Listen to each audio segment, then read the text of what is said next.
Hello, my friends. Welcome back. I had just got done earlier this week doing a Lego haul and started my Dungeons and Dragons collection officially. It is a fantastic adventure. It really does feel like I'm supplementing and kind of enhancing my castle collection that I have. I'm really excited about it. I mean, this has got me probably as excited as I've been for Lego in a long time. Obviously love Star Wars and lots of other themes, but this is I mean, Lego has really outdone themselves, and I really just wanted to convey a message that it helps support Dungeons and Dragons within Lego. I'm not able to afford the big set. Maybe I will at some point because this has got me so excited. But if you can, just buy out the Lego Dungeons and Dragons. I think it's going to be a good investment, and because it's just such an amazing set. So there are 5 figures that have alternate heads. And when have you seen alternate heads in Lego? Very rarely. I can't think of any off the top of my head. I'm sure there probably are a couple where they've given alternative heads, but very, very few and far between. In fact, there's a lot of cases where Lego probably it's kind of not screwing the fans, but they're not really doing us a service because you have to get multiple variants to get different looks of the face.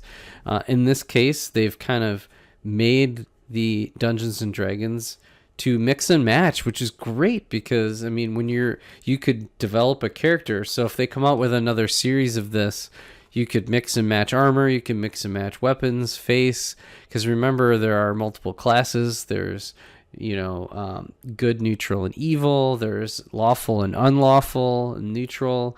So there's all sorts of things at play for Dungeons and Dragons, and mixing and matching. And really, I think that's the beauty of Castle back in the day, was how much you could it was very modular, and you could mix and match and kind of have your fun battling it out. So starting first, the dwarf barbarian has multiple faces and looks absolutely great. So there's just so many different things you could do. You could probably take even some heads from some different things and really change up that build. Put like a bearded dude and take the body and the axe and do some different things. Next one is the Gith Warlock. I'm not very familiar with Gith Warlock and what property within Dungeons and Dragons that is from. But that is pretty cool. They got a nice staff. There's also multiple faces, I think male and female on that one. And then you have a baby dragon, the Tiefling Sorcerer, which is really neat. Has some horns, and we get a baby dragon with that. Here's the overall list. I know you probably can't see it, but I just felt like the need to really do a separate video on just how exciting this is. There's that's Dragonborn Paladin. Okay, so that one has the like Chima look to it, but it's just a Dragonborn Paladin. You could switch out that face, and it could be completely something different. That's pretty cool. I mean, I really wish they would have put a Paladin in there, or like a true barbarian would have been really cool. Again, there's so much more Lego can do. I hope that this is successful so Lego can continue it. Then the next one was the Halfling Druid, which is cool. It's cool to get halflings. I don't know if you can tell that they're halflings. There's not any ears, so I don't know. It's definitely a druid with the cape and the whole thing. Oh boy. The other one is the Arakra Anger Corsa Kura. I don't know. Ranger. So I don't really get this figure. It's got a really cool dog in it. That's the cool part. There are some really nice animals in here. We did get a bird with the Ranger. That's really nice.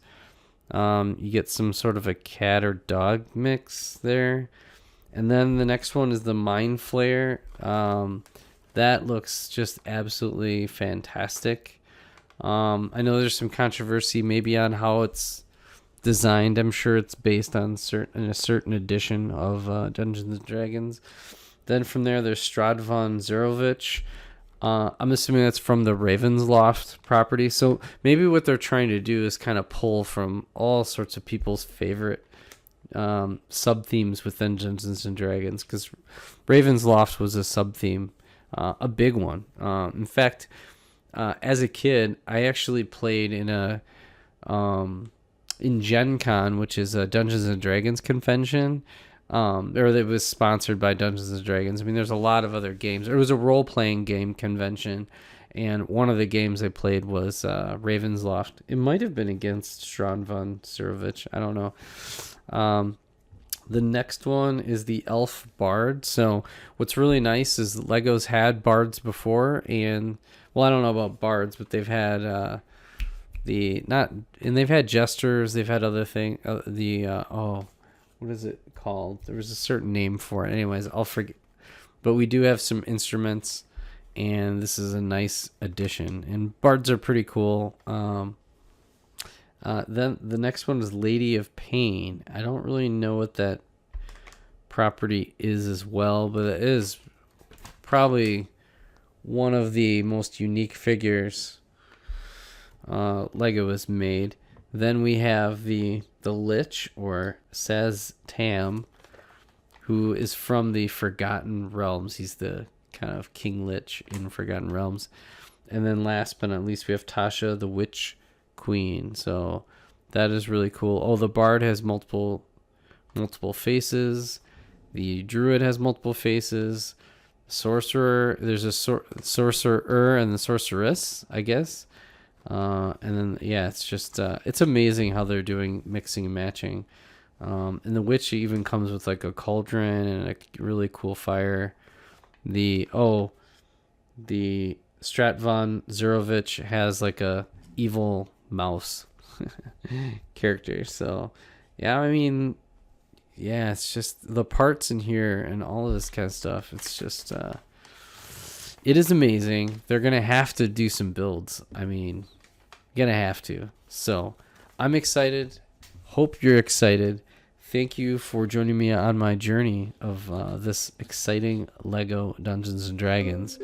And we will catch you hopefully with more of these Dungeons and Dragons minifigures CMF 27. Peace out.